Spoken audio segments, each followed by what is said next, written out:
Hello everyone, कैसे हैं आप सब। आज हम पढ़ेंगे एनसीईआरटी क्लास 6 बलराम कथा का पाठ नंबर 3 दो वरदान। चलो स्टार्ट करते हैं।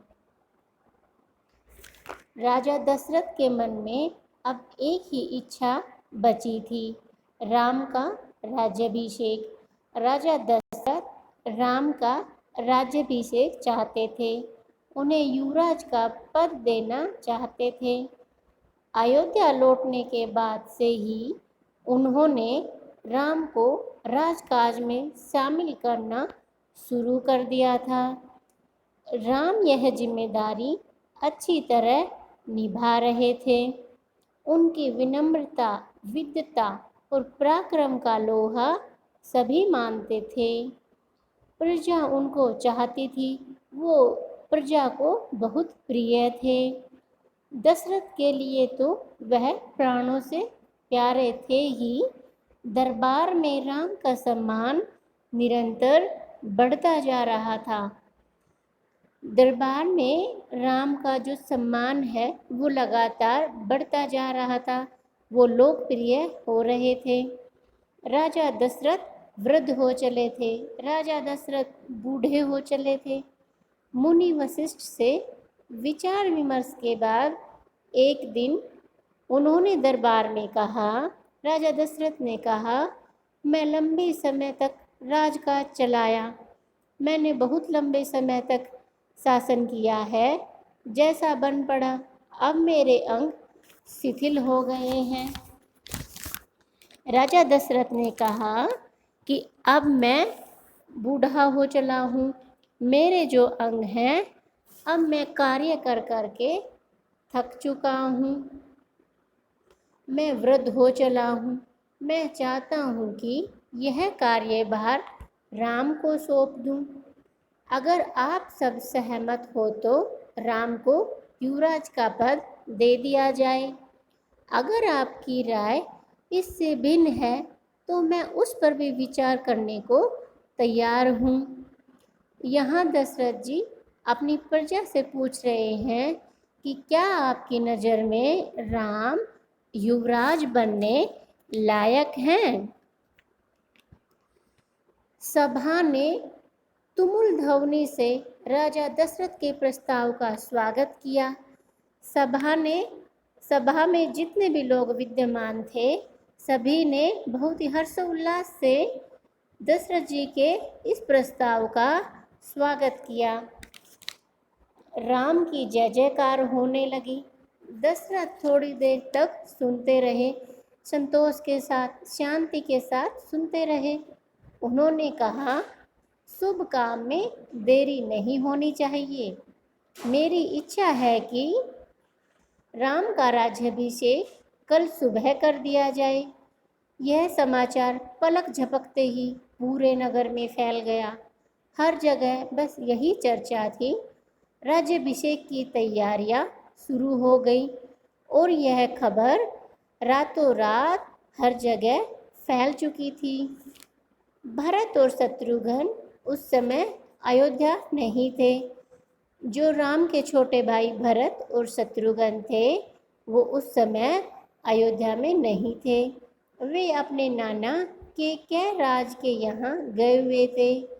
भरत जब भी अयोध्या लौटने की बात करते, नाना उन्हें रोक लेते। भरत को अयोध्या की घटनाओं की सूचना नहीं थी। उन्हें अपने पिता के निर्णय के संबंध में नहीं पता था।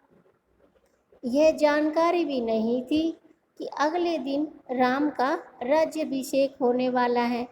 अर्थात भरत और शत्रुघ्न अपने मामा, अपने नाना केकय राज के यहाँ गए हुए थे और उनको राम के राज्याभिषेक की जानकारी नहीं थी। और केकय से एक दिन में उन दोनों का अर्थात भरत और शत्रुघ्न का आना संभव भी नहीं था। राजा दशरथ ने इस संबंध में राम से चर्चा की। कहा कि भरत यहाँ नहीं है पर मैं चाहता हूँ कि राज्याभिषेक का कार्यक्रम न रोका जाए।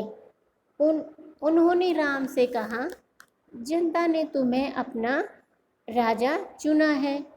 दशरथ जी राम को कह रहे हैं कि हाँ, भरत यहाँ पे नहीं है, पर फिर भी मैं चाहता हूँ कि राज्याभिषेक का जो कार्यक्रम है उसको टाला न जाए, वो कल ही हो। तुम राजधर्म का पालन करना, कुल की मर्यादा की रक्षा अब तुम्हारे हाथ में है। राम को दशरथ ने कहा। राज्याभिषेक की तैयारियां रानी कैकई की दासी ने भी देखी, मंथरा ने। रानी कैकई की दासी का क्या नाम था? मंथरा।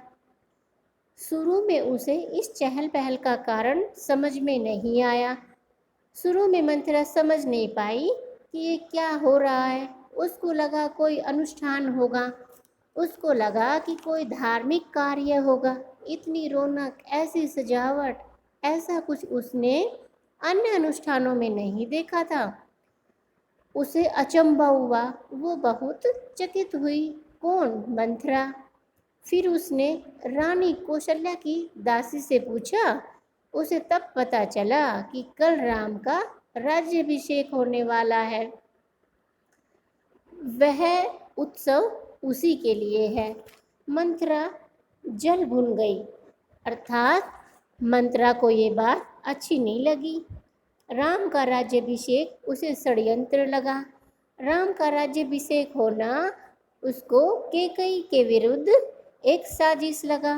वह कैकई की दासी थी बचपन से ही। कैकई का हित उसके लिए सर्वोपरि था, सबसे ऊपर था। मंथरा उसे अपना हित मानती थी। वह कैकई की मुँहलंगी थी। रानी कैकई भी उसे बहुत मानती थी, अर्थात वो बचपन से रानी कैकई के साथ रह रही थी। रानी भी उसका बहुत सम्मान करती थी। क्रोध से आग बबूला मंथरा रनिवास की ओर भागी, रानी के निवास की ओर भागी। सीधे कैकई के कक्ष में वह हाँफ रही थी। क्रोध से चेहरा लाल था, अर्थात वो बहुत गुस्से में थी। भागने के कारण सांस उखड़ रही थी। उसने रानी कैकई को सोते हुए देखा। रानी कैकई सो रही थी। किसी तरह स्वयं को संभालते हुए मंथरा ने कहा, अरे मेरी मूर्ख रानी, उठ, तेरे ऊपर भयानक विपदा आने वाली है। अरे ओ मूर्ख रानी, उठो, तुम्हारे ऊपर एक बहुत बड़ी विपदा अर्थात मुसीबत आने वाली है। यह समय सोने का नहीं है, होश में आओ। विपत्ति का पहाड़ टूटे इससे पहले जाग जाओ। रानी कैकई नींद से चौंक कर उठी। रानी कैकई नींद से अचानक उठी। उन्हें मंथरा की बात समझ में नहीं आई। बात क्या है? तुम इतना घबराई क्यों हो? सब कुशल तो है? उन्होंने पूछा। कैकई ने मंथरा से पूछा। कैकई ने जवाब दिया, कैसा कुशल, कैसा मंगल, सब अमंगल होने वाला है। तुम्हारे सुखों का अंत महाराज दशरथ ने कल राम का राज्याभिषेक करने का निर्णय लिया है। अब राम युवराज होंगे। कैकई को उसने बताया, मंथरा ने, कि किस सुख की तुम बात कर रही हो? कल राम का राज्याभिषेक होने वाला है, वो युवराज बनने वाले हैं। कैकई ने कहा, यह तो बहुत शुभ समाचार है, ये तो बहुत अच्छा समाचार है। कैकई ने प्रसन्नता से अपने गले का हार उतार कर मंथरा को दे दिया। मैं बहुत प्रसन्न हूँ। कैकई बहुत प्रसन्न हुई। राम युवराज के पद के लिए हर तरह से योग्य है, हर तरह से सुयोग्य है। रानी, तुम्हारी बुद्धि फिर गई है, मंथरा ने कहा। तुम्हारी मति मारी गई है। सवाल राम की योग्यता का नहीं है, राजा दशरथ के षड्यंत्र का है, राजा के साजिश का है, तुम्हारे अधिकार छीनने का है। मंथरा ने हार दूर फेंकते हुए कहा, यह षड्यंत्र नहीं तो और क्या है? कल सुबह राज्याभिषेक है। भरत को जानबूझकर ननिहाल भेज दिया। समारोह के लिए बुलाया तक नहीं गया। कैकई का स्वर उग्र हो गया। कैकई को गुस्सा आ गया। उन्होंने मंथरा को डांटते हुए कहा, राम के प्रति मेरा अगाध स्नेह है, राम के प्रति मेरा बहुत अधिक प्यार है, वह मुझे माँ के समान मानते हैं।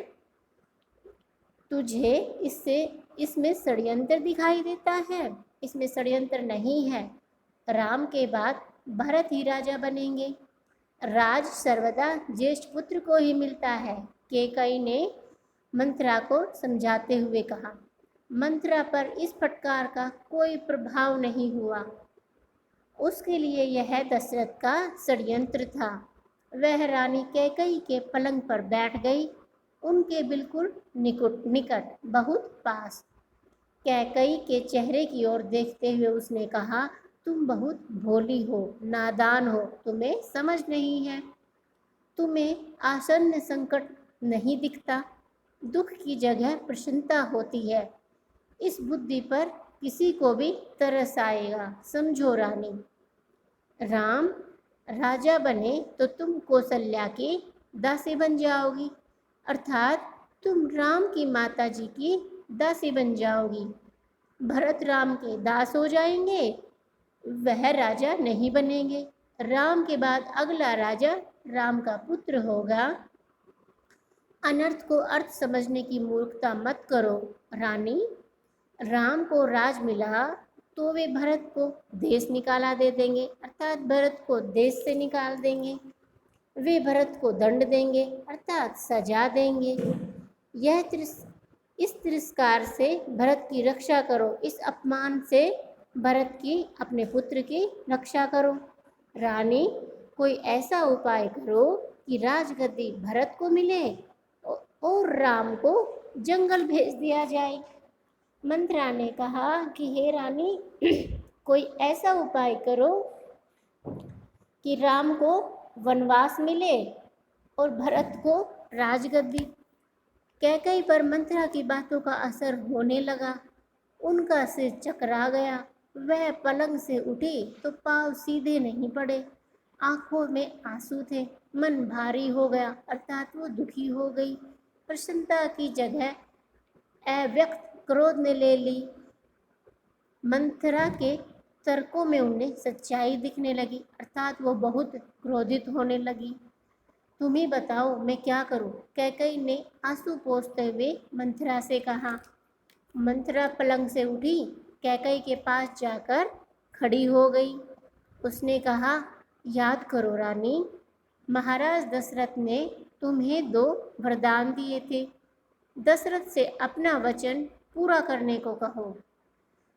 मंथरा ने कहा कि रानी, तुम याद करो, महाराज ने तुम्हें 2 वचन दिए थे, उनको पूरा करवाने का समय आ गया है। एक से भरत के लिए राजगद्दी मांग लो, दूसरे से राम को 14 वर्ष का वनवास।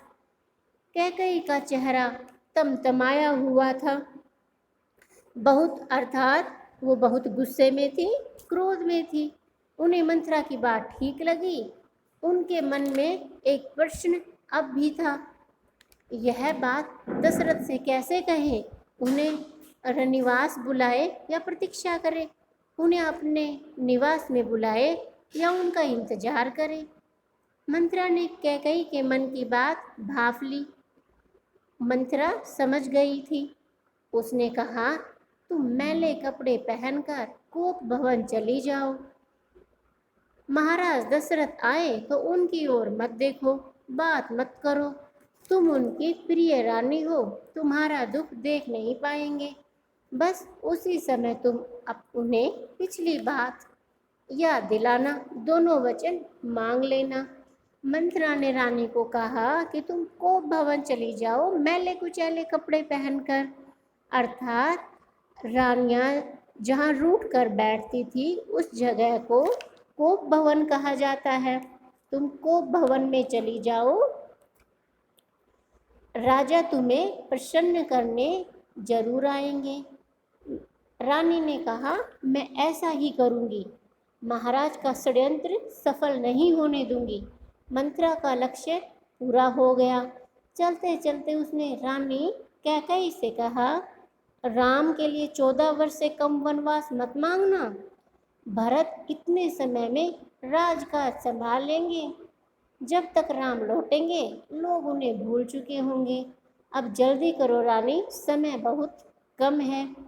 अर्थात मंथरा जो करना चाहती थी, मंथरा का जो लक्ष्य था वो उसे पूरा होता दिख रहा था। रानी कैकई वो भवन चली गई। मंथरा रनिवास से निकल गई।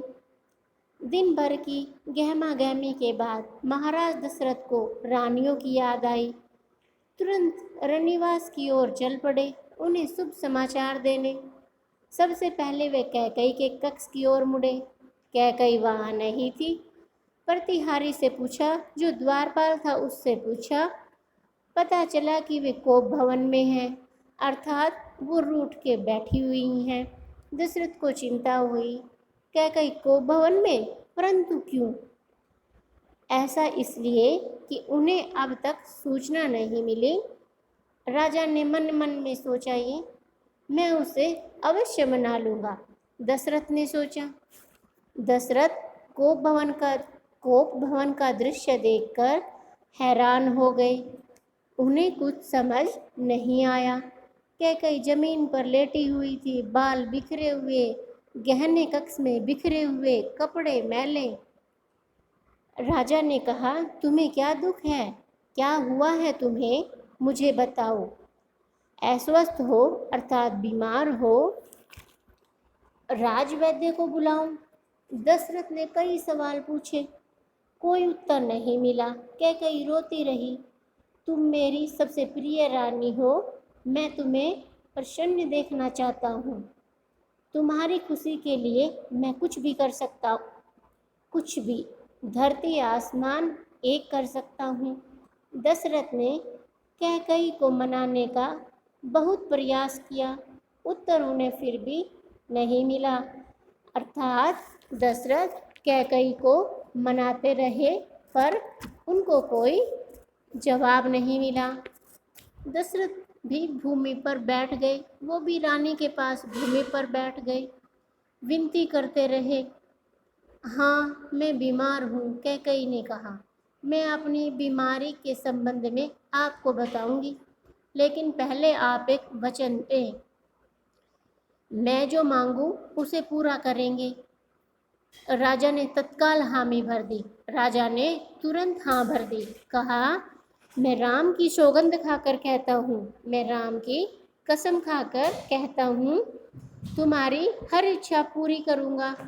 महाराज दशरथ ने राम की सौगंध ली तो कैकई उठकर बैठ गई।